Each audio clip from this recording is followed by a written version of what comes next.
आज जेआईबी और सीआईबी का एक बहुत ही important and conceptual numerical topic forex numerical को कवर कर रहे हैं।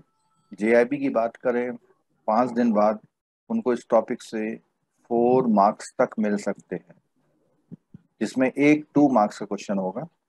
और सीआईबी की बात करें तो पूरी केस स्टडी इस टॉपिक से आती है, और जिनका कॉन्सेप्ट क्लियर है तो उनकी केस स्टडी भी वहाँ पर क्लियरली बन जाती है, और वो लोग इस के मार्क्स को अपने मार्क्स में ऐड करा के 50+ पे पहुंच जाते हैं। ठीक है, तो पहले मैं इसको कॉन्सेप्चुअली समझाऊंगा कि क्या क्या चीज़ें होती हैं, और उसके बाद न्यूमेरिकल। ये क्लास दो सिटिंग में पूरी होगी, आज और कल। आज और कल आज और कल की क्लास में आपको जेआईबी सीआईबी सभी के लिए इम्पोर्टेंट मार्क्स इसमें कवर हो सकते हैं। ठीक, तो सब लोग अटेंटिव हो जाइए। और जिन लोगों ने ये क्लास कभी ली है तो अपना रिवीजन कर सकते हैं, क्योंकि ये इम्पोर्टेंट टॉपिकों में से एक टॉपिक है। और इस टॉपिक को कवर करने के लिए हम लोग जो बुक का कंटेंट है वो लेंगे सीआईबी का। लेकिन जेआईबी वाले बिल्कुल भी परेशान नहीं हो, जब टॉपिक कवर होगा ऑटोमेटिक आपके जो बुक में जो भी पार्ट्स हैं वो क्लियर होते चलेंगे। ठीक है, तो आप स्क्रीन पे सबसे पहले देखिए। बड़ी अच्छी बात है कि लोग अपनी नींद छोड़ के यहाँ पर काफ़ी अच्छी संख्या में लोग आ गए हैं, और आगे अगर आप इसी तरह बने रहें और टाइम देते रहे तो डेली अब 6 घंटे का शेड्यूल पक्का कर लीजिए। जो जेआईबी वाले या सीआईबी वाले, जेआईबी वालों का शेड्यूल तो और टाइट हो जाएगा। ठीक है, क्योंकि आपके 2 पेपर कंटिन्यूस हैं। जितना टाइम दे सकते हैं दीजिए, छुट्टी ले सकते हैं लीजिए, बैंक में पढ़ सकते हैं पढ़िए, बैंक में काम करते करते यूट्यूब सुन सकते हैं, किसी का भी कुछ भी सुनेंगे तो कुछ फायदा ही होगा। ठीक, चलिए, ये जो टॉपिक है फॉरेक्स न्यूमेरिकल, और फॉरेक्स न्यूमेरिकल जब भी हम करेंगे तो सबसे पहले जो एक्सचेंज रेट का कॉन्सेप्ट है उसको पूरा करेंगे। एक्सचेंज रेट्स का कॉन्सेप्ट पूरा करेंगे। और एक्सचेंज क्या होता है सबसे पहले ये जानने की कोशिश करते हैं, एक्सचेंज क्या होता है। ठीक है, एक्सचेंज अगर कॉमनली बोले तो एक तरफ से कुछ देना और दूसरी तरफ से कुछ लेना इज नोन एज एक्सचेंज। ठीक है, लेकिन जब हम बात करते हैं फॉरेन एक्सचेंज की, तो फॉरेन एक्सचेंज और जो फॉरेन एक्सचेंज है, फॉरेन एक्सचेंज में फॉर और ईएक्स इन दोनों को मिला दिया जाए तो फॉरेक्स बनता है। ठीक है, और फॉरेन एक्सचेंज में क्या जरूरी है, वन साइड और रिवर्स साइड। अगर वन साइड रुपीस की बात है और दूसरी साइड डॉलर की बात है, सेकंड, वन साइड डॉलर की बात है, दूसरी साइड डॉलर की बात है, वन साइड डॉलर की बात है, दूसरी साइड यूरो की बात है, वन साइड जैपनीज येन की बात है और अदर साइड स्टर्लिंग पॉन्ड की बात है। ठीक है, तो ये जितना मैंने यहाँ लिखा हुआ है इसमें कितनी करेंसी यूज हुई जल्दी से बताइए। 5। 5 पाँच। करेंसी, बिल्कुल ठीक। 3। और अच्छा। वर्ल्ड में केवल 5 करेंसी सिंबलाइज है जिनके सिंबल्स हैं। रुपी लेटेस्ट है, डॉलर है, और आपका यूरो है, येन है, और स्टर्लिंग पॉन्ड। ठीक है, बाकी जो करेंसीज हैं उन करेंसी को, जैसे ऑस्ट्रेलियन डॉलर लिखा तो एयूडी लिख दिया, कैनेडियन डॉलर लिखा तो सीएडी लिख लिया। ठीक है, सिंगापुर डॉलर, दिनार, दिरहम, रुबल जो भी है वो सारी जो करेंसी हैं वो डिटेल नेम से जानी जाती हैं, सिंबलाइज केवल 5 करेंसी। तो 1 2 3 4 इसमें से कौन सा केस ऐसा है जो फॉरेन ट्रांजेक्शन में नहीं आता, फॉरेक्स में नहीं आता? 2 नंबर सर। टू। 2 नंबर। और और ठीक है, इसमें आप कंफ्यूज नहीं होना। तो means one side at least foreign currency का जिक्र अगर है तो वो फॉरेक्स है।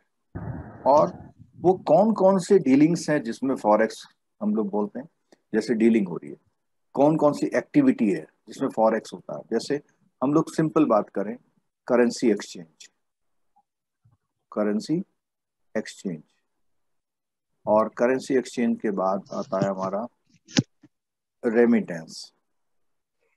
रेमिटेंस, रेमिटेंस में एब्रॉड, ऐसा नहीं हो कि दिल्ली से मुंबई रेमिटेंस कर दिया, ठीक है।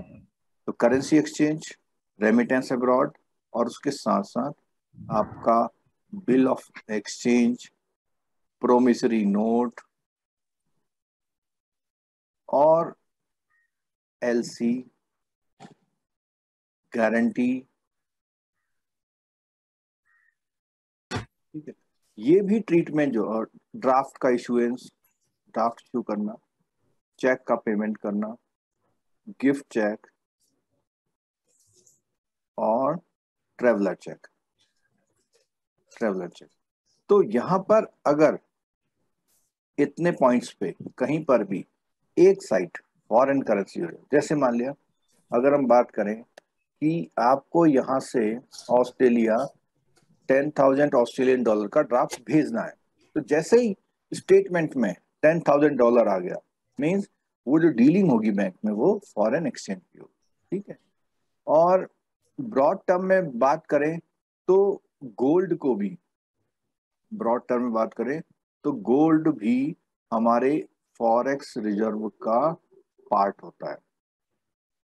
इंडिया का फॉरेक्स रिजर्व कितना है, किसी को पता है? इंडिया का जो फॉरेक्स रिजर्व है वो कितना है?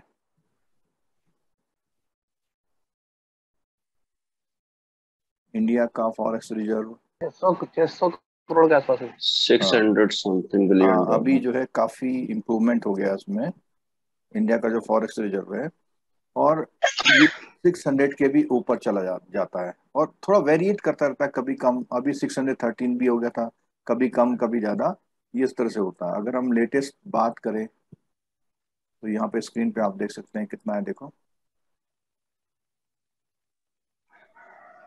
कितना दिखाई दे रहा है। 28 मई को $596 बिलियन, ठीक है।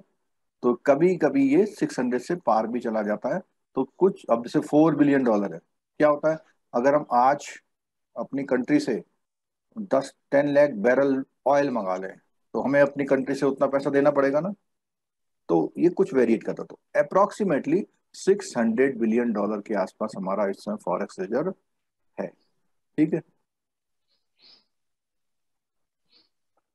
तो गोल्ड, अगर फॉरेक्स रिजर्व की बात होती है तो फॉरेक्स रिजर्व में जब भी बात होती है तो इसमें कौन कौन सी चीज होती है?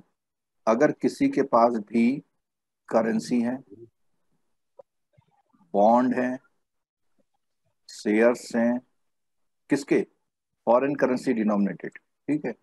और गोल्ड है, ड्राफ्ट है, बिल ऑफ एक्सचेंज है, एलसी का वो है, आपका बिल है आपका।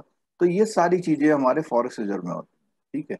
मीन्स हमारे पास उतना करेंसी या इंस्ट्रूमेंट या बिल ऑफ एक्सचेंज है तो फॉरेक्स रिजर्व इंक्लूडिंग गोल्ड, ठीक। चलो अब बात करते हैं, अगर हम गोल्ड या आपका फॉरेक्स की बात करें, प्योरली फॉरेक्स की बात करें, जब भी फॉरेक्स की डील होगी तो डील को कंफर्म करने के लिए हमको सबसे पहले क्या चाहिए? रेट्स चाहिए। और रेट की कोट करने की, कोट करना यानी लिखना, दर्शाना, उसके कुछ मेथड है। अगर ये मेथड क्लियर है तो आपका आधा फॉरेक्स का कॉन्सेप्ट क्लियर हो जाएगा, ठीक है। सबसे पहला मेथड, टू वे कोटिंग होती है। टू वे कोटिंग यानी बाई और सेल साइमल्टेनियसली बोला जाता है। जैसे कि गोल्ड की दुकान में जाएंगे, आप खड़े होकर पूछेंगे गोल्ड क्या रेट है, तो हो सकता है आपसे वो पूछे कि खरीदना है या बेचना। क्यों? गोल्ड की शॉप में गोल्ड खरीदा भी जाता है और गोल्ड सेल भी किया जाता है, ठीक है।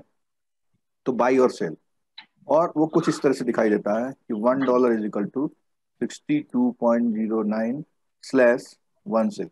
इसका मतलब होता है कि $1 इज इक्वल टू 62.09 रुपीज और स्लैश रुपीज 62.16।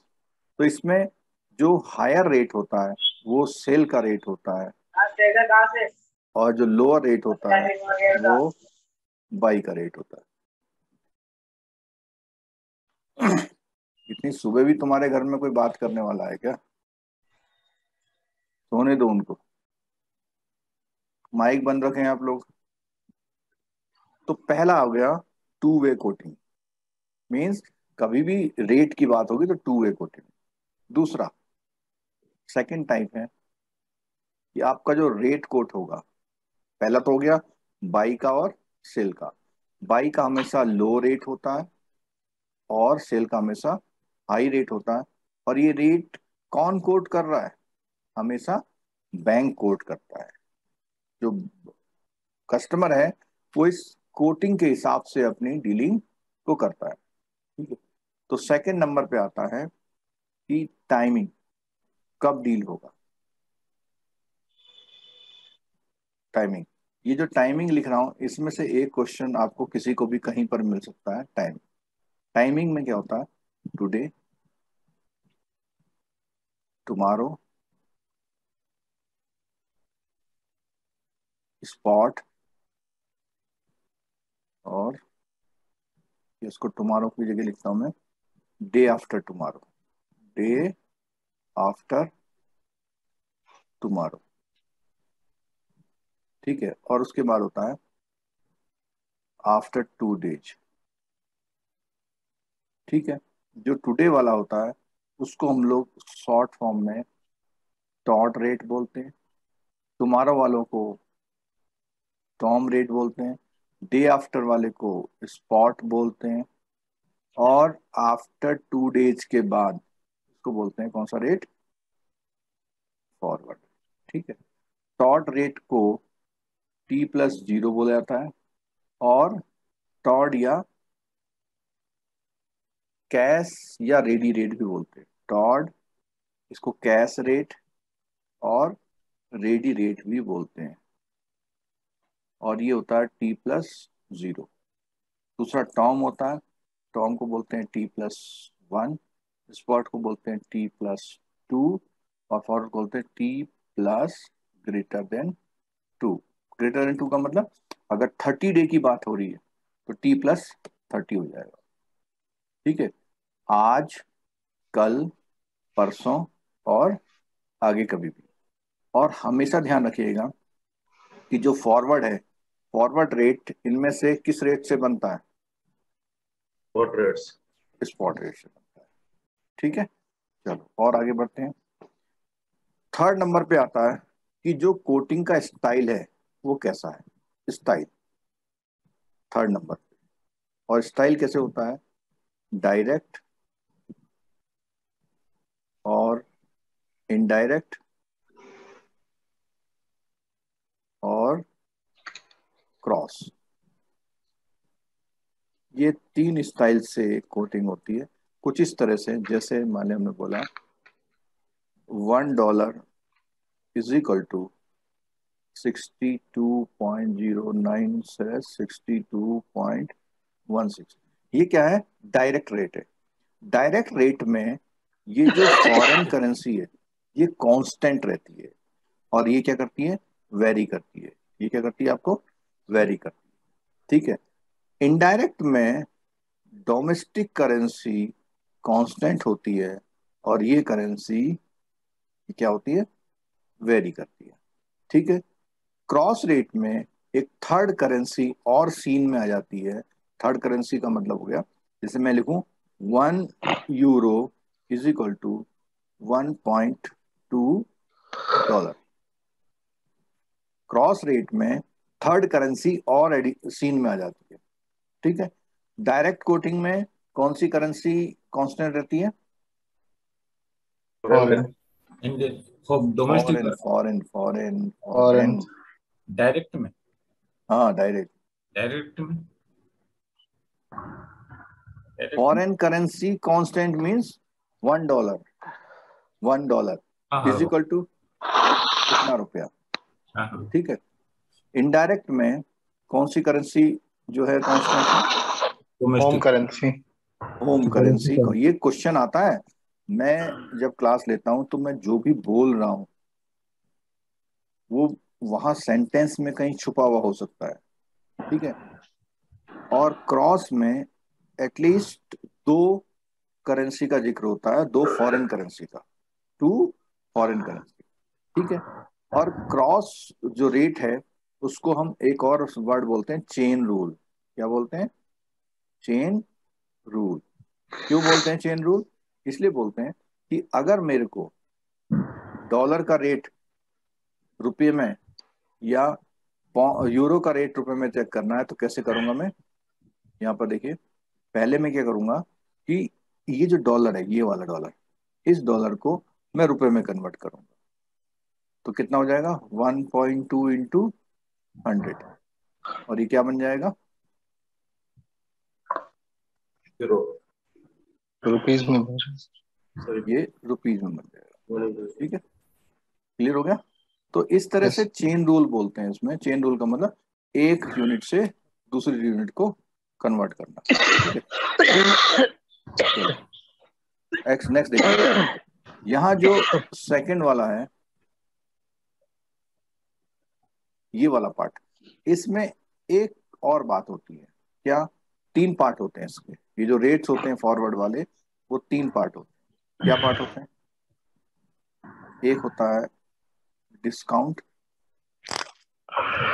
और दूसरा होता है एट पार, और थर्ड होता है आपका प्रीमियम। ठीक है। डिस्काउंट में क्या होता है? रेट। तो अरे डिस्काउंट वाले में जो स्पॉट रेट है, स्पॉट रेट में कुछ ना कुछ माइनस होगा। एट पार में स्पॉट में इक्वल रहेगा।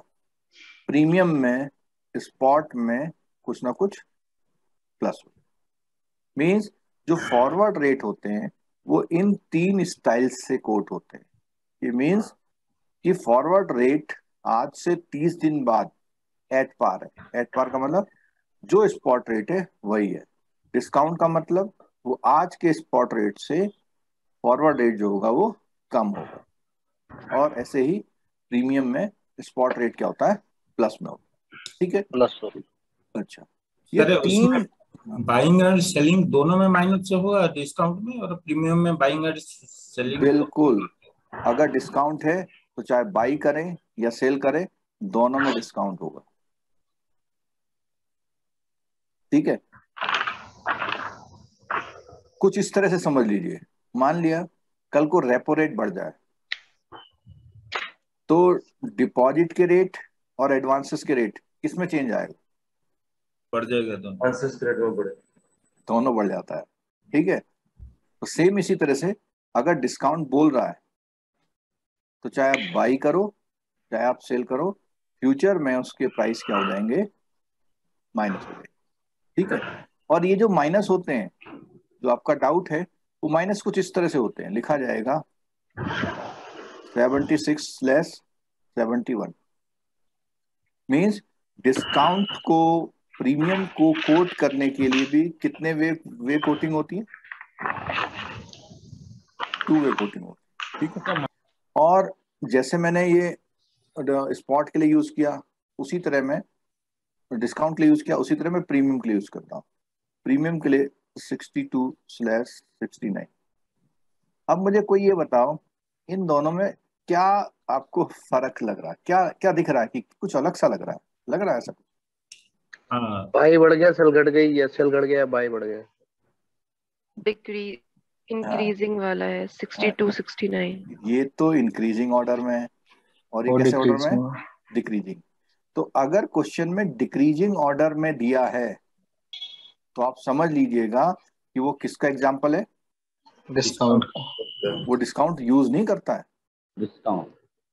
वो वर्ड यूज ही करेगा प्रीमियम। लेकिन अगर ये डिसेंडिंग ऑर्डर में है तो आप उसे ऑटोमेटिक क्या समझेंगे? डिस्काउंट। डिस्काउंट और लैंग्वेज में बोलता है, वो इस तरह बोलता है, फॉरवर्ड्स। क्या बोलता है?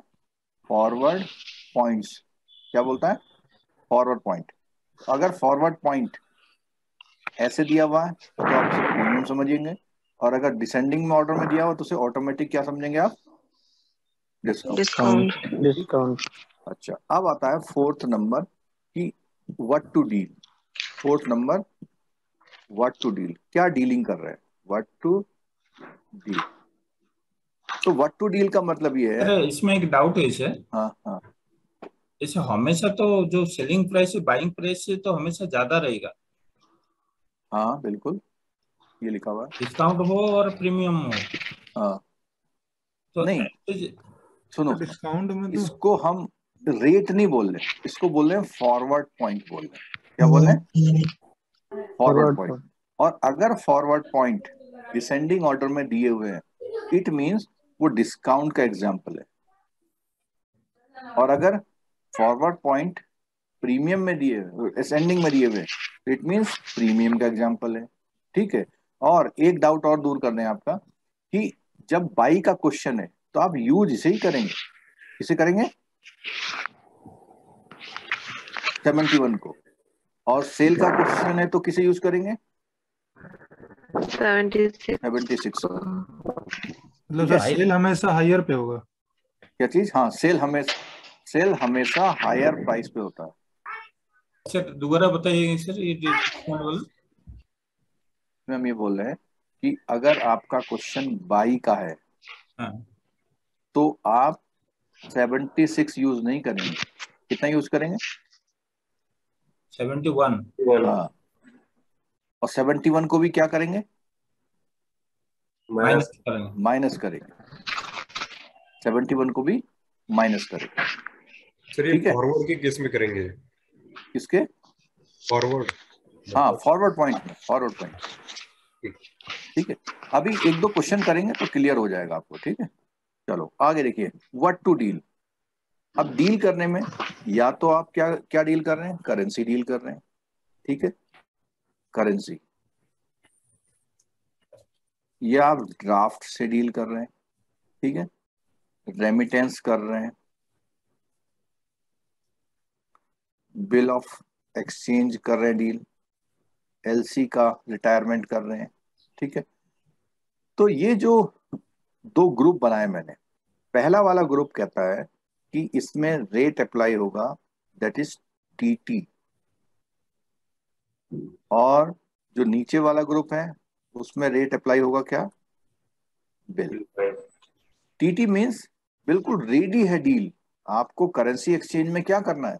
इमीडिएटली करेंसी देनी है और इमीडिएटली करेंसी लेनी है। मीन्स रियल टाइम जो ट्रांजेक्शन्स होते हैं उन ट्रांजेक्शन्स में टीटी रेट डील होता है।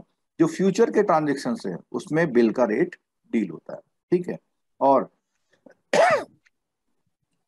जो टीटी रेट है वो अगेन फिर टू टाइप का होता है, टीटी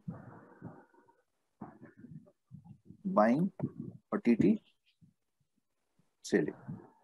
टीडी बिल का का रेट भी अगेन टू में यूज होता है, बिल बाइंग और बिल सेलिंग। सर टीटी का टेलीग्राफिक ट्रांसफर बोलते हैं, इमीडिएट ट्रांसफर समझ लीजिए आप उसको। ठीक है। और टीटी जो है वो हायर रेट होते हैं हमेशा। टीटी के रेट क्या होते हैं? हायर। क्यों हायर होते हैं? लॉजिकली बताइए। कि कोई फॉरेन करेंसी रिस्क नहीं है, जो आज रेट मिल रहा है मार्केट में उसी में आपने डीलिंग कर ली और आपने अपनी करेंसी को एक्सचेंज भी कर लिया। टीटी के रेट क्या होते हैं? हायर, चाहे वो बाई के हो चाहे वो सेल के हो। ठीक है। बिल के कंपैरिजन में हायर होते हैं। ठीक है। अगर आपको ये स्क्रीन बहुत अच्छी तरह से समझ में आ गई है तो आगे क्वेश्चन करने में आपको प्रॉब्लम नहीं होगी। क्यों? क्योंकि ये जो चार क्वेश्चन है, इन चार क्वेश्चन के आंसर अगर आपको क्वेश्चन से पहले से आइडिया लग जाए तो आपको सॉल्व करने में कॉन्सेप्ट को वो ठीक कर देगा। ठीक है। ये 4 टाइप की मैंने सर वैरायटी कर दी। हाँ, सर टीटी वाले क्वेश्चन को सॉल्व करना और बिल वाले को करना दोनों डिफरेंस रहेगा क्या? नहीं, रेट पिक करना सही सही से करना पड़ेगा। अगर उसने अच्छा टीटी का और बिल का दोनों का रेट दे रखा है तो आप कौन सा रेट उठाओगे? ये डिपेंड करेगा व्हाट टू डील, अच्छा किस चीज की डीलिंग कर रहे हैं आप। एलसी ठीक होगा है, तो सर बिल वाला लेंगे। हाँ, एलसी एलसी में और तो बिल ऑफ टीटी एक्सचेंज की डीलिंग होगी अगर, तो आप बिल वाला रेट लेंगे। ठीक है, अभी क्वेश्चन करते हैं, देखो वर्ड टू ठीक। वर्ड सब चीजें समझ में आएंगी आपको। चलो आगे बढ़ते हैं। अब हम बात कर रहे हैं कि कोई भी क्वेश्चन आपको अटेम्प्ट करना है तो उसमें कौन कौन सी टर्मिनोलॉजी सामने रहेंगी। जैसे सबसे पहले आपको क्वेश्चन में ढूंढना होता है कि ये जो डीलिंग है वो आपकी टॉड है, टॉम है यानी टुमारो की है, और स्पॉट है या फॉरवर्ड है। ठीक है, और इन सबसे पहले व्हाट टू डील, क्या डील कर रहे हैं आप। ठीक है, और इसका है व्हाट, इसका है व्हेन। ठीक है, और फिर आप देखेंगे अगर फॉरवर्ड है तो फॉरवर्ड में दो क्वेश्चन और बनते हैं। क्या? तीन क्वेश्चन और। क्या? कि वो डिस्काउंट का एग्जांपल है या एट पार है या प्रीमियम है। ठीक है, फिर हो गया व्हाट, व्हेन। उसके बाद नेक्स्ट जो आप क्वेश्चन देखेंगे कि बाई और सेल, बाई है या सेल है, बाई है या सेल है। फिर उसके बाद देखेंगे क्वेश्चन में मार्जिन वर्ड का यूज किया है या नहीं किया। क्वेश्चन में आपका रेट ऑफ इंटरेस्ट की बात की है या नहीं की है, रेट ऑफ इंटरेस्ट की बात। अगर इतने आइटम आपने क्वेश्चन में ढूंढ लिए तो आपको क्वेश्चन सॉल्व करने में प्रॉब्लम नहीं होगी। और जो क्वेश्चन सॉल्व होगा, जो मैं चार्ट बना रहा हूँ उसके अकॉर्डिंग होगा। क्वेश्चन सॉल्व होगा जो मैं चार्ट बना रहा हूँ उसके अकॉर्डिंग होगा। एक होगा बाई, एक होगा सेल। तो सबसे पहले आपको क्वेश्चन देखना है क्या बाई का केस है या सेल का केस। ठीक है, और उसके बाद सेकंड टाइप में व्हाट टू डील, 2 नंबर। ठीक है, व्हाट टू डील 1 और 2। ठीक है, तो आपने बाई देखा, व्हाट टू डील क्यों देख रहे हैं हम लोग? क्योंकि हमको डिसाइड करना पड़ेगा कि बिल वाला रेट लेंगे या टीटी वाला। ठीक है, क्वेश्चन में जब आप करेंगे यूज तो सबसे पहले उसमें से बाई या सेल के केस में जो रेट दिया है उसका यूज करेंगे। आप यहाँ पे रेट लिख लेंगे जो गिवन है, रेट। ठीक है, रेट के बाद मार्जिन। मार्जिन जो है बाई के केस में माइनस होता है और सेल के केस में प्लस होता है। अगर आपको ये रटने में प्रॉब्लम है तो एक बात ध्यान रखना, अपने आप को जो गोल्ड स्मिथ की शॉप होती है, सुनार की, ज्वेलर्स की शॉप होती है, वहां खड़ा कर लेना और आप उससे पूछना कि गोल्ड क्या रेट है। तो उसने कहा, बाई का रेट आपने पूछा, उसने आपको बताया 50,000 है, आपको बताया 50,000। ठीक है, अब बाई का मतलब क्या है कि जो गोल्ड स्मिथ है आपसे बाई कर रहा है, और गोल्ड स्मिथ मीन्स बैंक। तो यहाँ ये जो बाई और सेल है ये एच पर बैंक है, कस्टमर नहीं है। तो अगर आप कुछ खरीदने जा रहे हैं तो बैंक क्या कर रहा है? बैंक बेच गलत रहा कर है। रहा है। ये ध्यान रखना हमेशा। आप खरीदने जा रहे हैं, बैंक क्या कर रहा है? हमेशा बैंक के पॉइंट ऑफ व्यू से देखना है आपको। ठीक है, और बैंक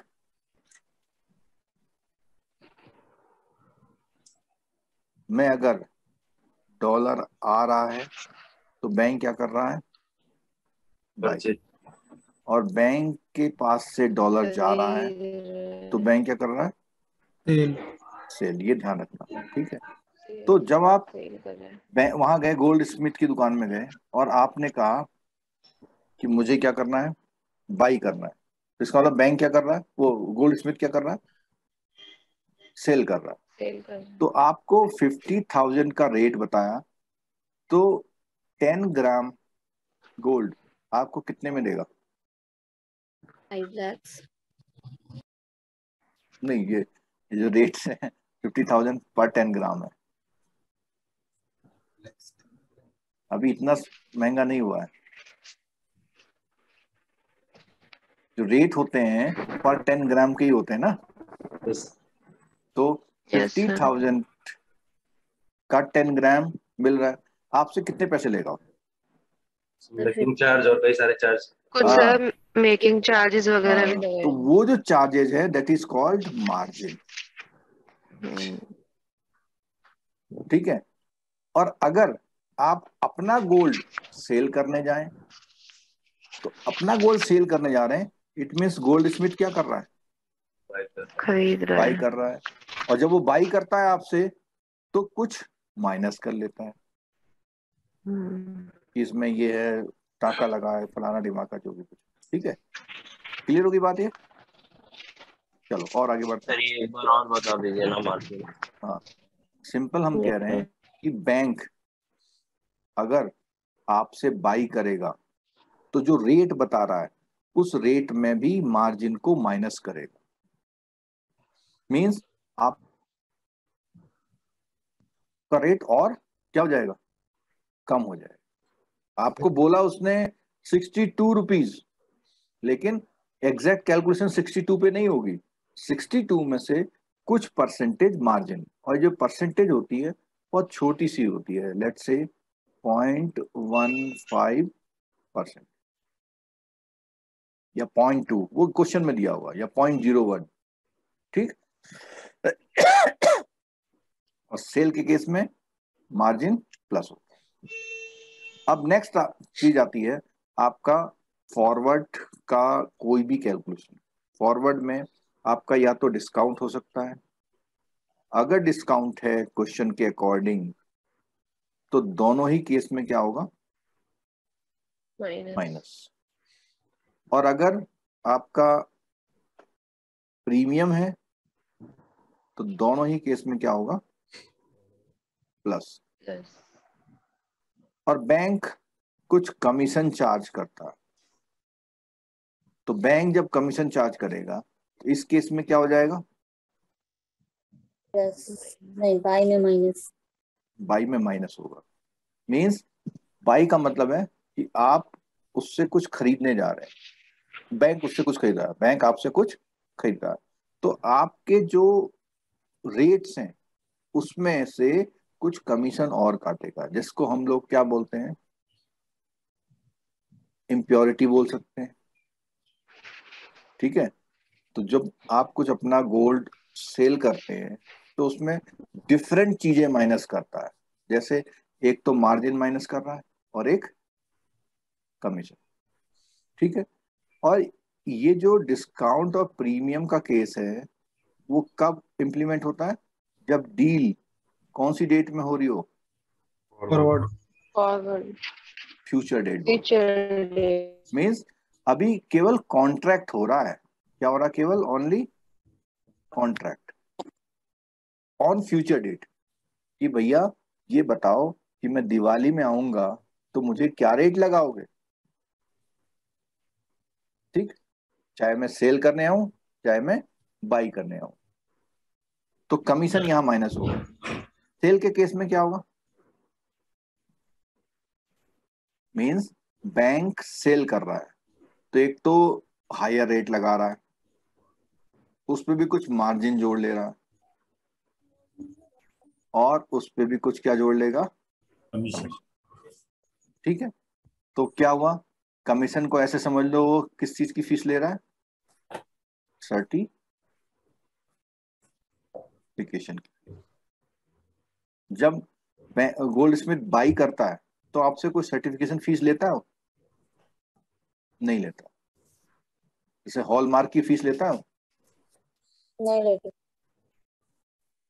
जब सेल करने आप जाते हैं, तो सेल करने में वो मतलब बैंक जब सेल करता है, तो बैंक जब सेल करता है, तो अपने इस रेट को किसी ना किसी बहाने क्या करते जाता है? बढ़ाते जाते हैं। बढ़ाते जाता है। और जब वो बाई करता है आपसे तो किसी ना किसी बहाने घटाते ऐसे समझ लो आप। ठीक है, अब एक चीज होती है इंटरेस्ट। इंटरेस्ट अगर आपकी डील फ्यूचर डेट में है, फ्यूचर डेट में, तो बाई के केस में आपसे वो इंटरेस्ट भी चार्ज करता है। मींस इसका एग्जांपल सुन लीजिएगा, अभी नीचे बताता हूं मैं आपको। जैसे आपके पास एक एफडी है मान लिया, या कोई बिल ऑफ एक्सचेंज है, ठीक है, इसकी मैच्योरिटी आज की डेट है 6 जून 2022, इसकी मैच्योरिटी 20 अगस्त 2022 में, ठीक है। और बैंक जो है बाई कर रहा है, बैंक जो है बाई कर रहा है, और इसकी 10,000 यूएस डॉलर है। तो आज की डेट में बैंक क्या करेगा? आपका अकाउंट राम सिंह है मान लिया, राम सिंह का अकाउंट क्या करेगा? बैंक आज की डेट में क्रेडिट कर देगा, ठीक है। और इस बिल ऑफ एक्सचेंज को अपने पास रख लेगा कि कब तक? 28 तक। 28 को वो इस बिल को क्या करेगा? पे करेगा। Send for Cash. Collection, Collection. Send for collection. Collection. और 20 को भेजा उसने, तो मान लिया 25 को उसको मनी मिलेगा। कौन सा मनी मिलेगा? डॉलर। लेकिन आपको उसने कब दे दिया पैसा? 6 जून को सर। 6 जून को दे दिया पैसा। बैंक को कब मिलेगा? 20 अगस्त को। 25 अगस्त को। तो इन डेट्स का वो इंटरेस्ट आपसे चार्ज करता है, क्योंकि आप उस फंड को आज ही इंजॉय कर रहे हैं। अगर आप आज ही उस फंड को एंजॉय कर रहे हैं तो वो आपसे इंटरेस्ट चार्ज करेगा फॉर हाउ मेनी डेज? 25 और 31 हो गया, 56, और यहाँ पर 25 डेज और, तो यहाँ पे 81 डेज का, 81 डेज का आपसे क्या चार्ज करेगा? इंटरेस्ट। ठीक है, अगर आप उससे इमीडिएट पैसा लेते हैं तो। और अगर आप उससे मनी 25 को लेंगे तो आपसे इंटरेस्ट चार्ज करेगा वो? नहीं करेगा। No interest. ठीक है, ऐसा कब होता है? जब आपने अपना बिल ऑफ एक्सचेंज को कलेक्शन के लिए दिया हुआ है। आपने बिल ऑफ एक्सचेंज दे दिया, उससे पैसा नहीं लिया कोई भी, और बैंक ने बिल ऑफ एक्सचेंज रख लिया, और बैंक ने बिल ऑफ एक्सचेंज वो कलेक्शन के लिए भेजा। कब भेजा? 20 को। और बैंक को पैसा ये मिला 20 तारीख से 5 तारीख के बीच का भी चार्ज कर लेगा वो? हाँ बिल्कुल। होगा, बहुत कोई किया होगा बाद में। अब यहाँ ठीक पे है। तो मेरा नजर नहीं। जायसवाल जी, चाय नहीं मिली सुबह क्या? नहीं सर, हम नहीं बोल रहे सर। अच्छा, कौन मेरा बोल नहीं है रहा? वो सर। और नहीं थे, हम पैरेलल पूछ रहे थे कि 5 दिन सुनो, का चार्ज करेगा, उसके पैरेलल में कोई बोल रहा था। ना, वो जो पैरेलल बोला था वो भी जायसवाल जी एक्चुअली। अच्छा ठीक है सर, तो कोई नहीं। वो भी जायसवाल जी है, इसलिए आपका नाम आ गया। सर वो ये बड़े वाले पूरा जायसवाल नहीं है। समझ आया सर, ये टाइमिंग का कैसे होता है? मेच्योरिटी 20 अगस्त और फिर 25 अगस्त, इसको दोबारा रिपीट कीजिए ना प्लीज। ऐसा होता है ना कि मैच्योरिटी तो 20 है, लेकिन कलेक्शन में थोड़ा सा टाइम लग गया। अच्छा। और अगर बहुत सुपीरियर कलेक्शन फैसिलिटीज अवेलेबल है तो हो सकता है इसका पेमेंट 20 को ही हो जाए, ऐसा मान लीजिए। ठीक है, सर ये बिल डिस्काउंटिंग का प्रोसेस है ना सर? हाँ बिल्कुल सेम वही है। अब देखो, जो इन्होंने क्वेश्चन पूछा है इसका आंसर देता हूं। इफ अगर ये कंडीशन है, this is known as bill discounting, ठीक है। और अगर ये प्रोसेस है, this is known as bill collection और नेगोशिएशन। ठीक है, मीन्स इमीडिएट मनी अगर क्रेडिट हो जा रही है तो बिल डिस्काउंटिंग हो जा रही है, और अगर आफ्टर कलेक्शन हो रही है तो उसको हम कलेक्शन या नेगोशिएशन बोलते हैं। तो सर ये जो इंटरेस्ट ये ले रहा है कस्टमर से, तो 6 तारीख वाले जो पैसे दिए हैं उसी में डेबिट कर लेगा क्या इंटरेस्ट? हाँ बिल्कुल, अच्छा। बिल्कुल कर लेगा। आपके अकाउंट में जो क्रेडिट करेगा ना बैंक, वो सब सारे डिस्काउंट एडजस्टमेंट करने के बाद क्रेडिट करेगा। ठीक ठीक। ठीक है, आगे बढ़े। जी सर। अब हम बताते हैं एक्सपोर्ट बिल क्या होता है, इसको समझ लेंगे तो बढ़िया रहेगा। एक्सपोर्ट बिल क्या होता है? जो बेसिकली आपका सेलर है, जिसको हम टेक्निकली क्या बोलते हैं, एक्सपोर्टर। ये एक्सपोर्टर गुड्स और सर्विसेज देता है। किसको देता है? बायर बायर को। को। इंपोर्टर को। Buyer is known as import. Importer. ठीक है, तो गुड्स एंड सर्विसेज, जब ये गुड्स एंड सर्विसेज को देता है तो ये बंदा बायर एक बिल ऑफ एक्सचेंज क्या कर लेता है? एक्सेप्ट कर लेता है। ठीक है, सपोज कीजिए ये डीलिंग हो रही है हमारी 10 जून 22 को, और बिल ऑफ एक्सचेंज जो उसने दिया है दैट इज 90 डेज यूजांस पीरियड का। मीन्स यूजांस पीरियड मीन्स उसका पेमेंट जो वो देगा कब देगा? After 90 days. तो आफ्टर 90 डेज को हम लोग ऐसा लिख सकते हैं 10 सितंबर 22। ठीक है, और इस बिल को कौन रखता है अपने पास? सेलर रखता है। सेलर रखता है उस बिल ऑफ एक्सचेंज को अपने पास एक प्रॉमिस की तरह। ठीक है, इन द मीन टाइम अगर ये कहाँ जाता है? बैंक। सपोज कीजिए 10 जुलाई को ये बैंक गया, तो पहले तो हमें ये समझना होगा कि बिल ऑफ एक्सचेंज क्या हुआ। तो बिल ऑफ एक्सचेंज, ये वाला बिल ऑफ एक्सचेंज किस नेम से जाना जाता है ना, नाम से जाना जाता है एक्सपोर्ट बिल। क्लियर हो गया? ऐसा बिल जो एक्सपोर्टर के पास है और एक्सेप्ट किसने किया हुआ उसको? बायर ने। और वो यूजांस का भी हो सकता है और साइट का भी हो सकता है। साइट का means, site bill means immediate. Immediate, जैसे हम चेक काट के देते हैं ना, आज का चेक काट के दे दिया, इमीडिएट जब भी आप दोगे प्रेजेंटेशन में उसका पेमेंट मिल जाएगा। तो ये तो है एक्सेप्ट का, ये तो जनरेट करके देगा ना सर इनको, एक्सेलर को। एक जनरेट करके, साइन करके और उसमें एक्सेप्ट करके देगा। साइट वाले में सर कोई डेट नहीं लिखा रहता कि इतने डेट के बाद पेमेंट हो गया, ऐसा कुछ ना, नहीं? वो ऑलरेडी एक्सेप्टेड है, मतलब उसमें कोई फ्यूचर डेट का जिक्र नहीं है। On demand. देखो ये यूजांस कैसे लिखा जाता है? यूजांस लिखा जाता है कि 90 डेज फ्रॉम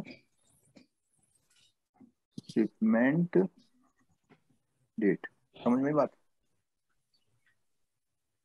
शिपमेंट की डेट से 90 डेज के बाद में इसका पेमेंट होगा। ये जो 90 डेज काउंट होते हैं, कब से काउंट होते हैं? Shipment date. शिपमेंट। ठीक है, ये किससे होते हैं? शिपमेंट। ठीक है, अच्छा एक इंफॉर्मेशन थी कि जिनका व्हाट्सएप में 80 वाला जो है हमारा वो हैंग हो गया है, तो अगर कोई भी ऑफिशियल कम्युनिकेशन करना है तो आप दूसरा वाला जो नंबर है उसमें वो कर सकते हैं। ठीक है, क्लियर? कौन सा वाला नंबर है मैं लिख देता हूँ सामने, अगर नहीं है आपके पास तो 9917447799। उसमें बहुत सारे मैसेज आ गए तो हैंग हो गया, तो आप इस पे कर सकते हैं। ठीक है, बाकी कॉल आप इसमें कर सकते हैं, कोई दिक्कत नहीं, कॉल आप इसमें कर सकते हैं, लेकिन व्हाट्सएप जो है वो इसमें करिएगा। ठीक है, कोई भी कम्युनिकेशन करना है कुछ ग्रुप में हो सकता है, कुछ सेपरेट हो सकता है। चलो इतनी बात समझ में आ गई ना। तो एक्सपोर्ट बिल, अब मुझे आपको ये बताना है कि जो एक्सपोर्ट बिल है, सपोज कीजिए बायर है हमारा अमेरिका में और इसने बिल दिया हुआ है 10,000 USD का, ठीक है। अब ये जो सेलर है इस बिल को लेके बैंक में आता है, ये सेलर इस बिल को लेके बैंक में आता है और बैंक इस बिल को अपने पास रख लेता है और बैंक सेलर को क्या देता है, अमाउंट सेलर को क्या देगा, अमाउंट डिस्काउंटेड अमाउंट रुपी देते। रुपी, ठीक है। तो बेसिकली कंसर्न ये है कि अगर बिल ऑफ एक्सचेंज है तो बाई हो रहा, सॉरी एक्सपोर्ट बिल है तो बाई हो रहा है या सेल हो रहा है, ये बताना है आपको बस। बाई हो रहा है सर। बाई होगा सर। और कॉन्सेप्ट क्लियर कर लीजिए, अगर आप ये नहीं समझ पाए क्वेश्चन में बाई है सेल है तो सब कैलकुलेशन गलत हो जाएगी आपकी। अगर बैंक में फॉरेन करेंसी इन हो रही है, चाहे वो बिल ऑफ एक्सचेंज हो, चाहे वो चेक हो, चाहे वो ड्राफ्ट हो, चाहे वो करेंसी हो, कोई भी टाइप से फॉरेन करेंसी बैंक के कस्टडी में आ रही है तो this is the case of buying का। ये $10,000 वाला एक बार फिर से बता दीजिएगा ना। जैसे ये जो गुड्स भेजा है इसने कितने अमाउंट का है, $10,000 का। तो जो बिल ऑफ एक्सचेंज जारी होगा उस बिल ऑफ एक्सचेंज में जो फिगर लिखी जाएगी कितनी लिखी जाएगी, 10,000 और ये जो 10,000 है डॉलर हैं, इन डॉलर को ले करके ये एक्सपोर्टर बैंक के पास जाएगा। कौन सी डेट में गया है यहाँ पर, 10/7 को गया और बैंक ने बाई किया। अब यहाँ पे डिपेंड करेगा उसने जो बाई किया हुआ है वो फॉरवर्ड किया है या इमीडिएट किया हुआ। मीन्स अगर जो क्रेडिट है इसका क्रेडिट कब मांग रहा है, कई बार क्या होता है क्रेडिट अभी नहीं मांग रहा, कहता दे देना। तो जो क्रेडिट है कस्टमर का अकाउंट अगर इमीडिएट हो रहा है,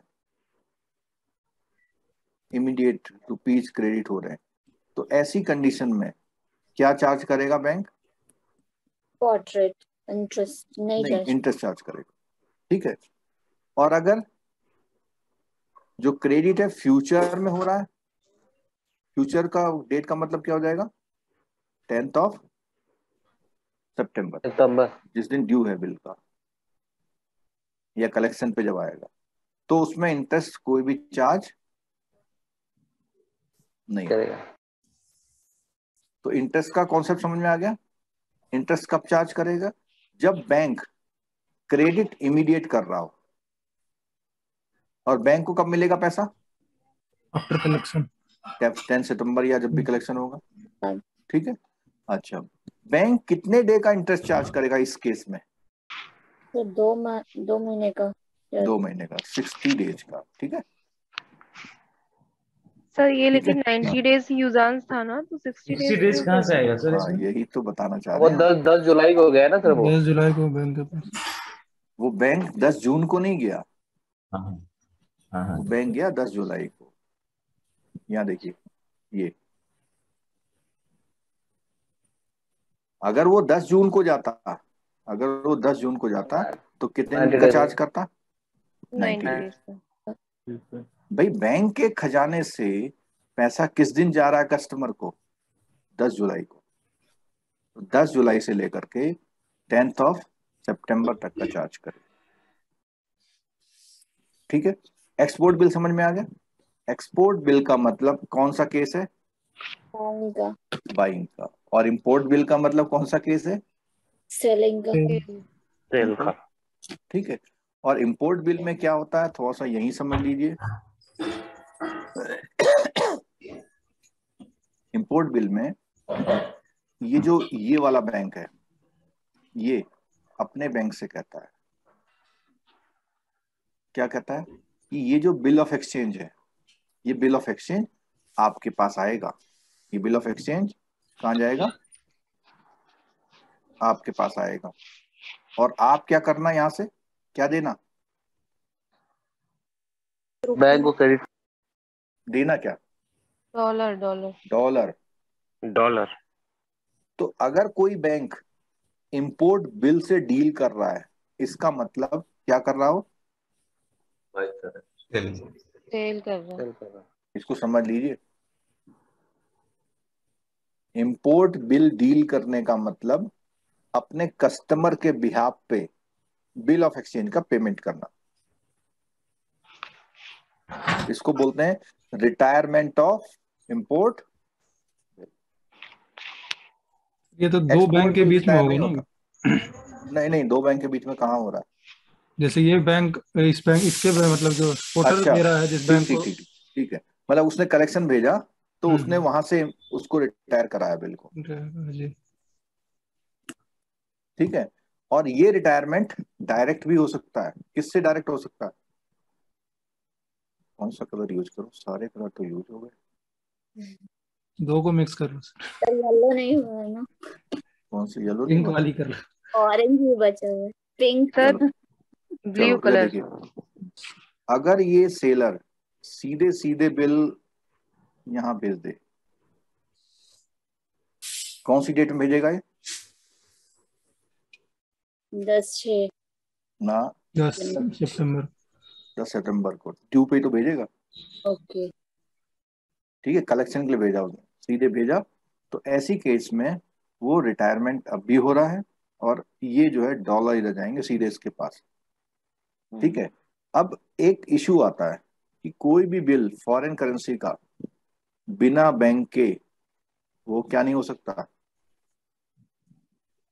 बिना बैंक के क्या नहीं हो सकता, कलेक्ट नहीं हो सकता, फॉरेन एक्सचेंज का बिल।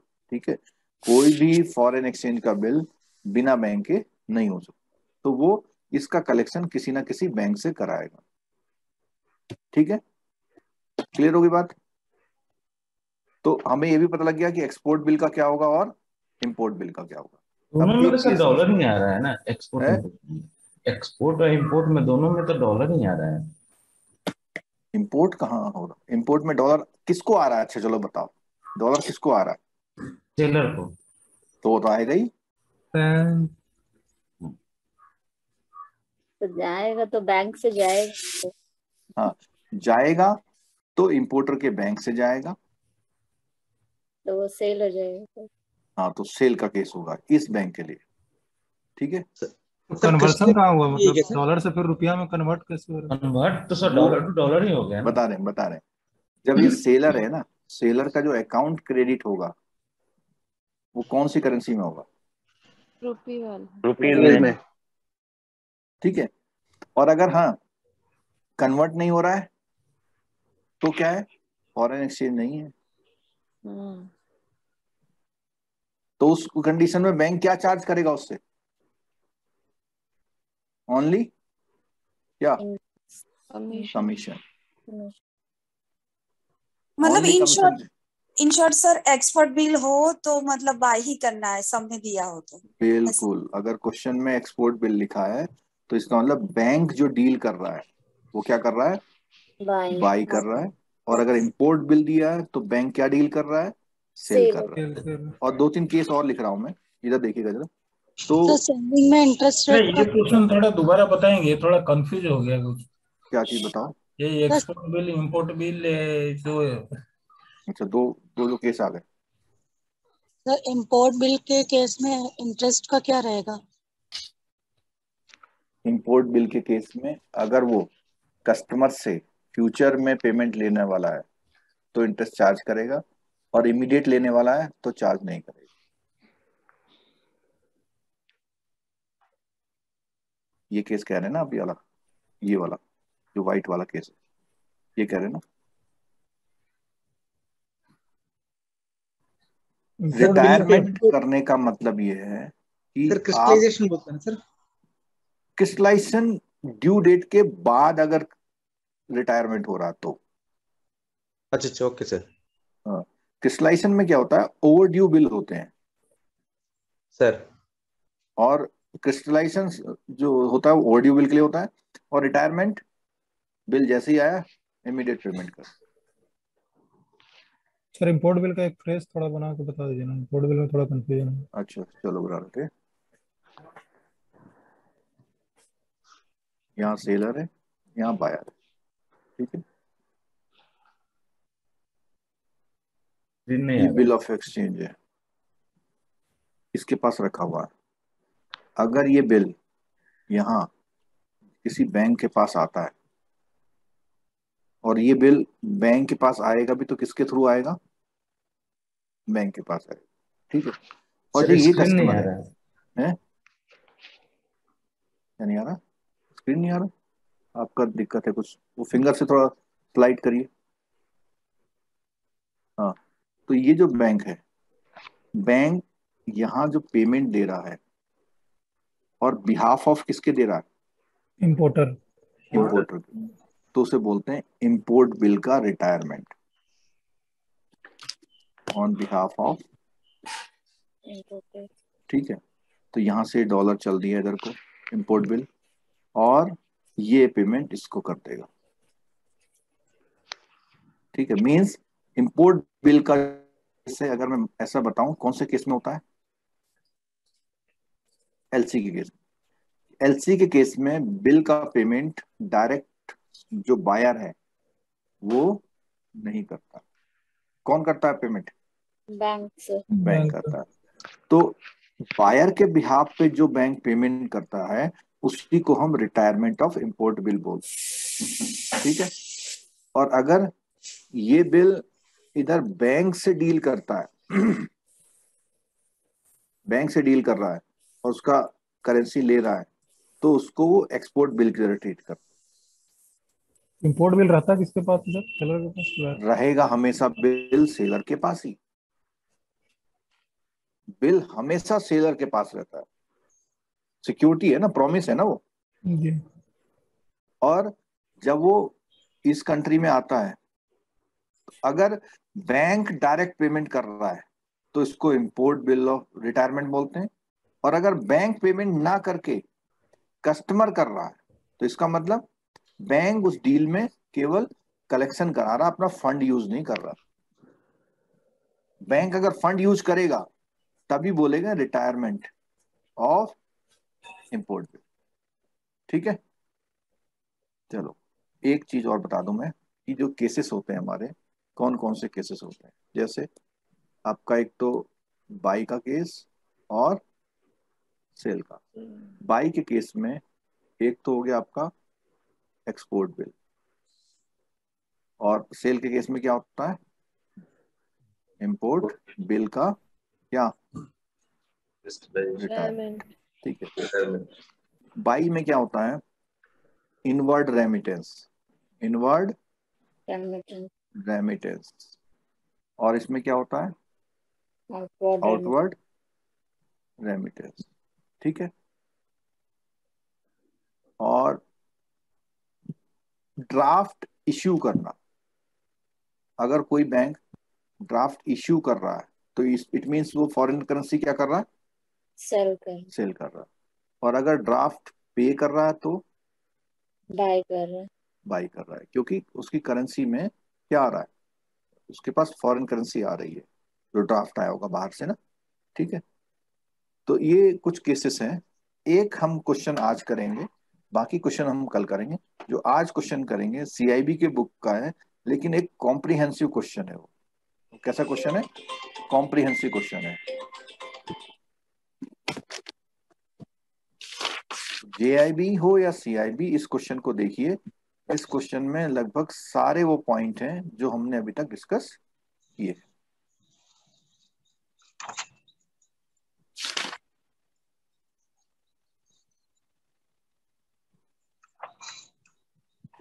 सर स्टार्टिंग में आपने बताया था जेआईबी ना, वाले अपनी बुक देखेंगे तो जितने पॉइंट्स मैंने बोले हुए हैं वो सारे पॉइंट वहां पर डिस्कस हुए। देखिए ये पहला क्वेश्चन है, एग्जाम्पल 1।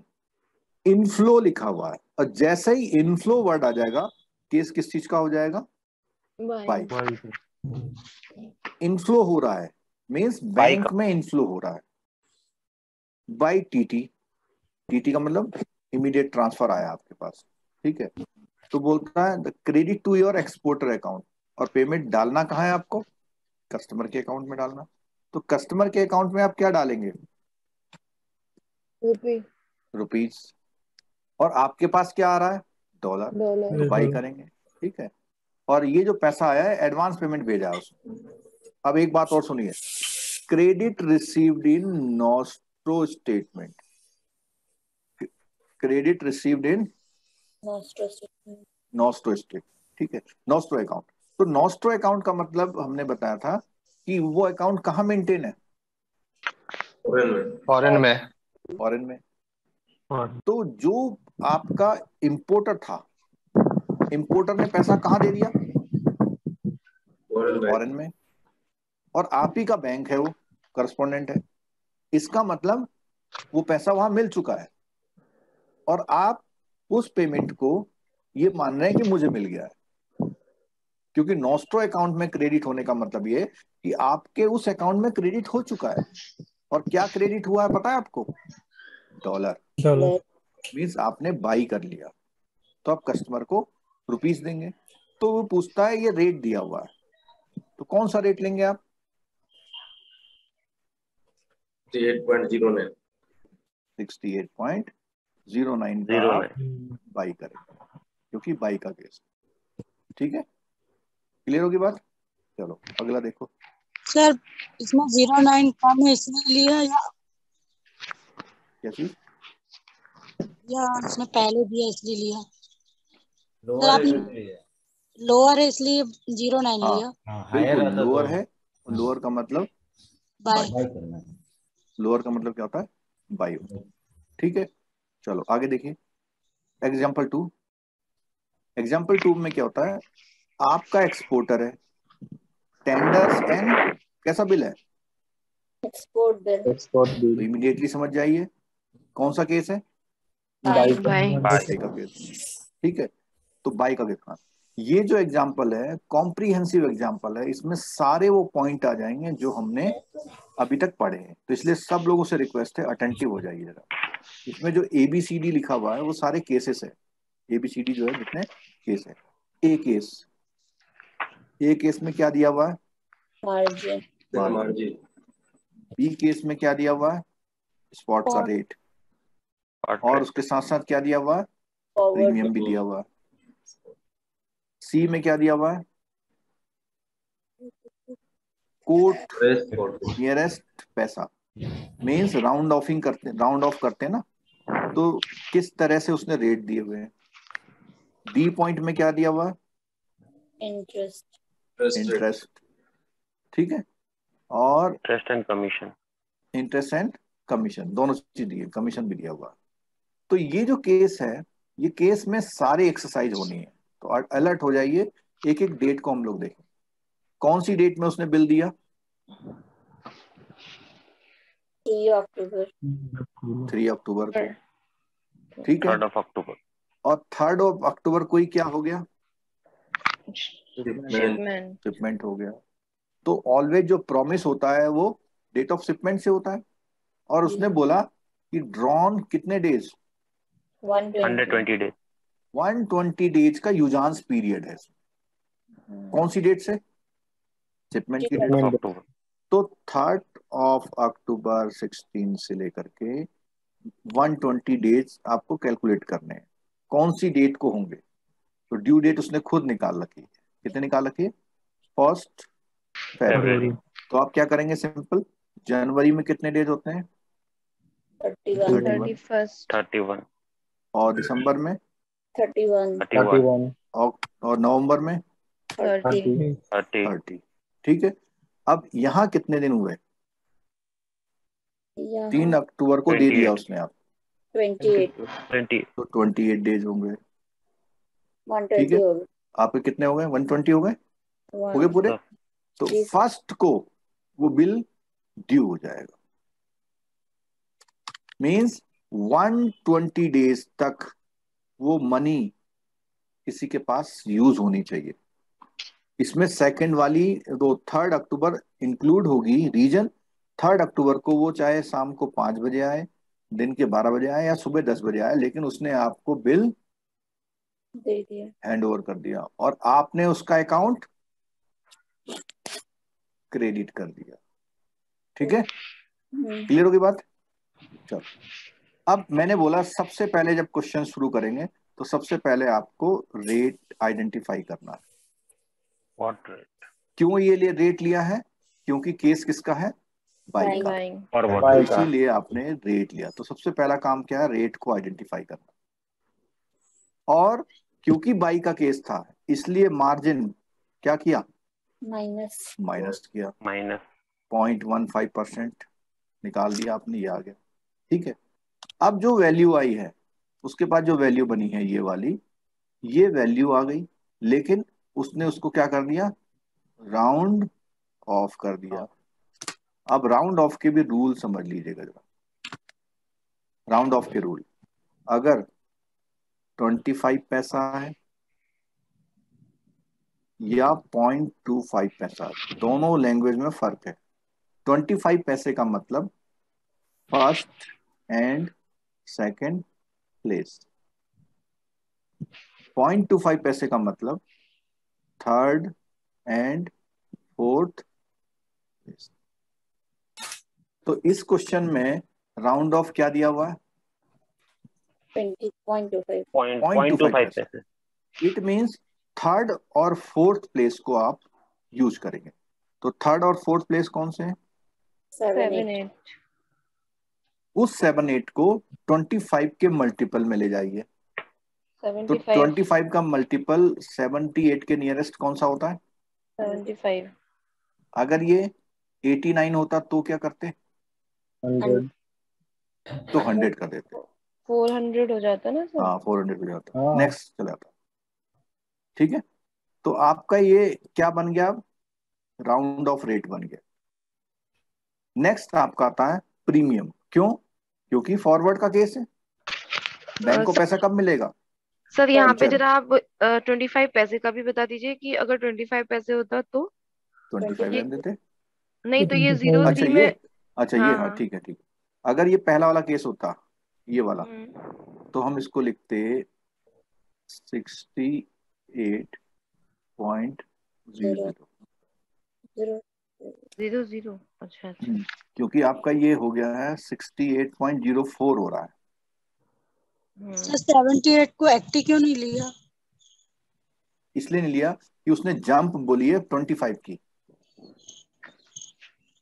अगर ये ऐसा बोलता, सुनिएगा सब लोग, 0.10 पैसा राउंड ऑफ बोलता तो आप 78 को क्या लेते? 80 कर लें। 80। ठीक है, तो उसने खुद बोला वो 25 पैसे की जंप करनी। ठीक, चलो प्रीमियम की बात आती है। प्रीमियम हमेशा क्या होता है? ऐड होता है। ऐड होता है। अब प्रीमियम जो आप लेंगे वो क्वेश्चन के अकॉर्डिंग लेंगे। प्रीमियम ये दे रखा है, देखो कहाँ गया प्रीमियम स्पॉट जेन, ये दे रखा है। स्पॉट जेन असेंडिंग है डिसेंडिंग है? असेंडिंग असेंडिंग है तो प्रीमियम है, ऐड होगा। ठीक है, और ऐड में भी 45 और 46, 45 और 46, तो क्या लेंगे आप? 45 क्योंकि बाई का केस। और 0.45 को ऐड कहीं ऐसा ना कीजिएगा लास्ट में जोड़ दें आप। पैसा जो है डेसिमल के 2 प्लेस पे रूल प्ले कर रहा है। ठीक है, चलो आगे बढ़ते हैं। अब आपका ये क्या बन गया? फाइनल रेट बन गया।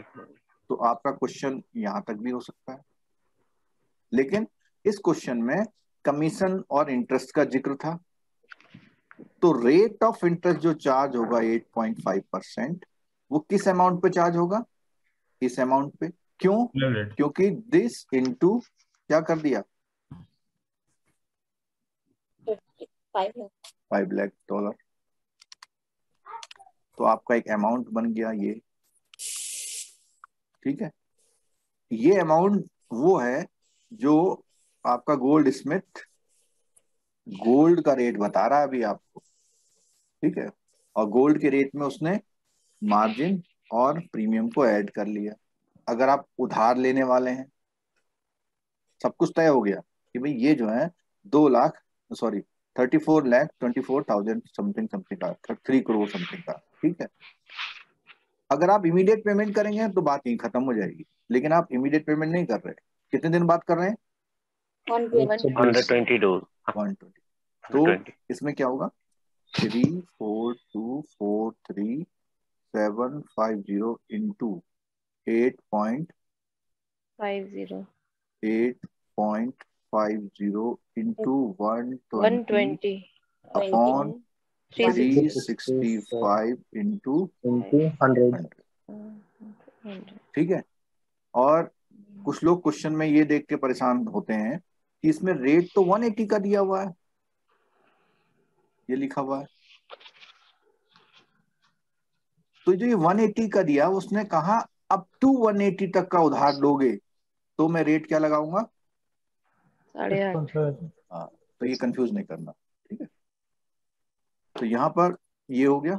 अब कमीशन चार्ज किया, और कमीशन भी किस पे चार्ज होगा? Dealing amount. आपकी डीलिंग कितने की हो रही है? 3 करोड़ की। इंटरेस्ट भी किस पे चार्ज होगा? 3 करोड़ पे। और ये दोनों अमाउंट इसमें से क्या हो जाएंगे? माइनस। और ये अमाउंट जो है कस्टमर के अकाउंट में क्या हो जाएगा? क्रेडिट हो जाएगा रुपीज में, ठीक है। क्लियर होगी बात? ठीक है। तो आज की क्लास में यहीं एंड करूंगा। कल या परसों इसका मैं जो रिमेनिंग पार्ट है मैं करा दूंगा, तो चाहे वो JIB है चाहे CIB के लिए सबसे बढ़िया रहेगा।